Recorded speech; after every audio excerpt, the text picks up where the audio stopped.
we do need to kind of put to bed the Russell Wilson and Denver Broncos error, not era. Okay? And there's a lot to this. There's a lot to this. There's a little of college sports to it. I'll explain why. There's a little of our industry, the media industry. I'll explain why. And there's a little of a reassessment of who Russell Wilson was.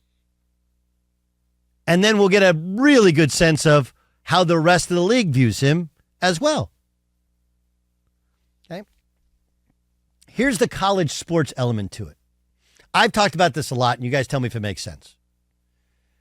One of the things that we don't discuss enough when we're talking about the transfer portal, one of the things we don't talk enough about is like, hey, once you leave and you're out, you're out.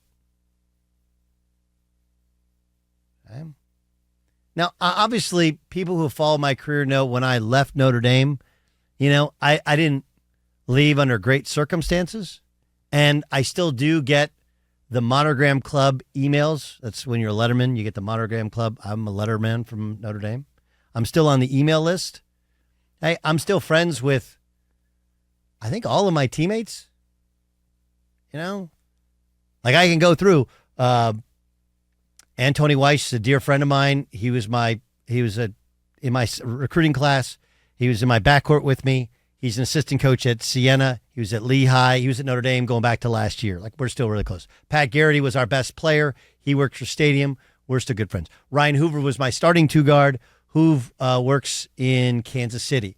We're still close. Pete Miller was a walk-on who they put on scholarship. He works at the University of Wisconsin, I believe. And like I could kind of go through the list of Matt Gotch lives in. Anyway, the point is, like, I'm still close with those guys, but I'm not in the Notre Dame basketball family, right? Nor should I be expected to be.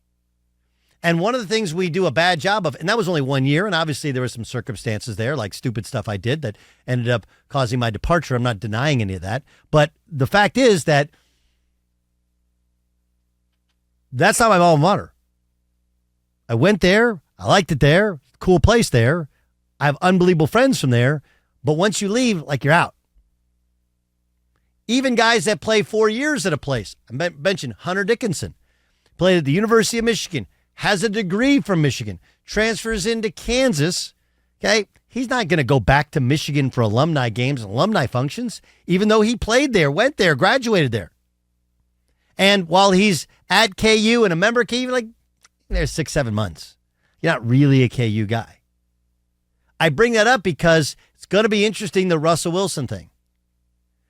I know that he's been a part of some of the celebrations of the Super Bowl winning team, and the Legion of Boom has kind of made nice with him, and Richard Sherman has made nice with him. But the fact is that he wanted out, said he was out, deuces, I'm out. Trade me. Pete goes or I go.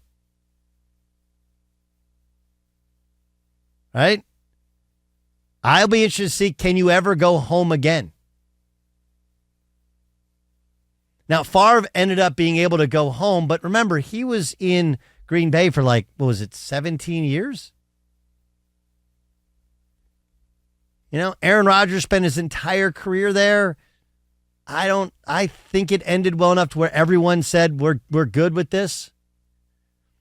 Russell Wilson, it wasn't that way when it ended. He wasn't there as long, and he never seemed to be happy, and he was trying to leverage it for a new contract. So there's a little of the college sports element to it. I do wonder if technically, like, his alma mater, like, granted, again, he played 3 years at NC State. That's not his alma mater. I guess Wisconsin is. He played all those years at Seattle, but that's not really his team. But neither is Denver, especially now they failed at Denver. So I'm fascinated by that element to it. I'm also fascinated by the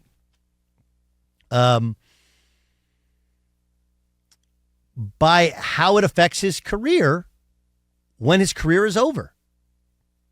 2 years ago, when he wanted out and left, I think everyone to a man would have said, like, well, he's going to be he's a Hall of Famer. It's just a question of, does he fit, or what's that next trip look like? Like none of us thought there would be this type of fall off. Did you? And then when you see this type of fall off, and granted, he's older. Okay. It's in two different systems. He wasn't great after he hurt his thumb in Seattle. He should have a ton of equity because he was a really good football player, but it was hard to tell. I got this stat. I was at ESPN at the time during his rookie year, and I'd never forget Ryan Russillo had this stat, and I frankly borrowed it because it's a real stat. It's not anything that he possesses, but I think it was like 9 times he threw for less than 200 yards during his rookie year. And everybody said what a great rookie season he had. And you're like, yeah, did he? He had the best defense of football. He had a great running back, great running game, and he just J.J. McCarthy'd his way to the playoffs. So I wonder now if we rethink things. Go back to the Super Bowl they won. He was fine. That game was over. The first snap was on the ground. The Seahawks recovered, and Denver could do nothing with their defense, right? Wasn't it 40-6? Was that the final score? The Super Bowl that they lost, though he played well, the defining moment of that Super Bowl was an interception that he threw. And we can sit here and say, hey, Malcolm Butler knew it was coming, and had the pass been lower, whatever, but he threw the interception. There's an accountability for it. If that ball's where that ball's supposed to be thrown, by the way, is just like 3 inches off of the turf. That's where the only guy that's supposed to be able to catch the football is the receiver or the ground. That's it. And probably because Russell is small, he couldn't make that throw. Throws it higher, Malcolm Butler intercepts it. But you think about it for a second. Even that Super Bowl that they lost, the way they got there, Russell Wilson was terrible against the Packers. Aaron Rodgers was on one leg. They played super conservative, and there were a couple of miracle plays that took them to the Super Bowl. Do you remember onside kick that was recovered? And there was one play where he just threw it up into the end zone, and his guy caught it. So what this causes us to do, because 2 years of complete and utter failure in Denver leads you to go like, hey, maybe he wasn't that good in Seattle. Doesn't it? And if he wasn't that good in Seattle, is he really a Hall of Famer? Because then we look back and we go like, okay, wait. The 3 greatest defenses of our lifetime. 85 Bears, 2000 Baltimore Ravens, and Legion of Boom. Those are the 3 best defenses I've ever seen. And the first 2 have Trent Dilfer and, what's his name?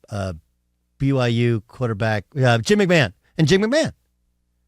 Okay? Good quarterbacks, but not Hall of Famers, not special. Now, maybe it's because Russell, even as the Legion of Boom slowly aged out or contract out and went away, he was still really good and they were still a playoff contender. It'd be a fair argument. But it's also a fair argument to go like, hey, did we overrate him because he played with the best defense on earth? That's what these 2 years of failure do to you.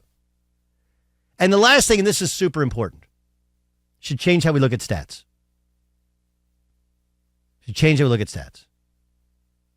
Now, I understand there's a balance there between contract, right? Like, would they have run him off? If he was making $5 million, would they have run him off? No. But they're taking an $85 million cap hit. Far and away the greatest cap hit in the history of the league. To have him not play for the Denver Broncos. So that can mean a lot of things to you. What it means to anybody in sports is they will do anything to get him out of the building. There is quite obviously a level of toxicity that has to exist where now you start to think of all the interviews and all the different, like he clearly planted the story with Colin through his people because Colin knows everybody in the NFL. Remember, Colin was the first one to go like, I think he may want a bigger market. I think he may want out of Seattle. Like that's Colin's way of saying that Russell's people reached out to him and said like, hey, here's what we're thinking.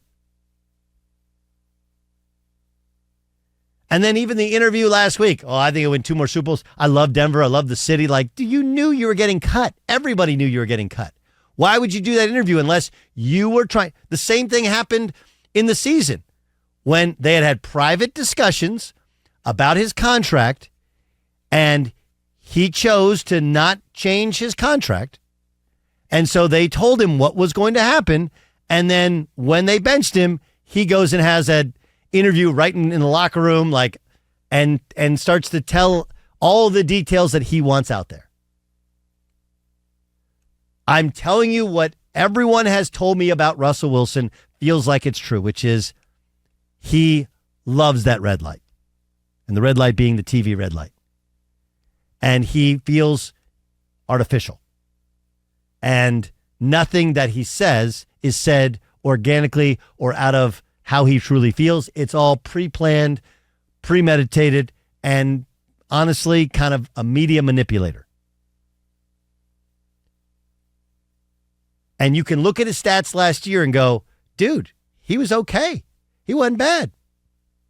And Sean Payton and the Denver Broncos would rather have an $85 million cap hit than have him on the roster. You can say whatever you want about Russell Wilson or Sean Payton. That says he has a level of toxicity between the two or between the rest of the team. They just want him out of the building. And then the last thing is this. You can't fool players. What does that mean? Forever we tried to figure out why the Legion of Boom didn't like Russell Wilson. And don't get me wrong, all of these guys, even these super alpha football player guys, they have a level of insecurity, and he's getting attention, he's getting shine, and whatever. But in every football locker room I've ever been in, and every high-level quarterback I've ever been around, and you've ever heard of, they all speak glowingly about their quarterback. Quarterbacks have a thing. They're like the greatest politicians ever. You walk away and you're like, wow, are we friends? Right? Matt Ryan has it. Tony Romo has it. Dak Prescott has it. Dak Prescott's guys would walk on fire for Dak Prescott. Lamar Jackson has it. Right? Go through the Peyton Manning and Tom Brady and all of those guys, all of the dudes out there. Obviously, Pat Mahomes has it. They have guys that that is my guy. I love that guy. That is my dude. It's the famous Terrell Owens. That's my quarterback. That's how those guys make you feel. The position is not just about reading a defense, throwing the football, calling a play, executing a play. It's a feeling of, this is my team, and I'm gonna help you get better. We're gonna win because of us and what we do, and me and my leadership. And I'm telling you, those guys with the Legion of Boom are real dudes. They got flaws, right? A lot of their personal lives have spun askew, whatever. But I'm just telling you, in the world of sports, you can't fool the players. And when all of those guys are like, I'm not really down with Russ, he's whatever. At quarterback, I think that's all come to fruition here. And please don't report this as me or tweet it. I'm saying he's a bad guy. I don't think he's a bad guy. I think he's kind of an artificial guy. I think it's very plastic, very cheesy. I think he's about Russ. And how do people view Russ? It just feels manufactured. And I think all those guys feel that, know that, understand that. And because of it,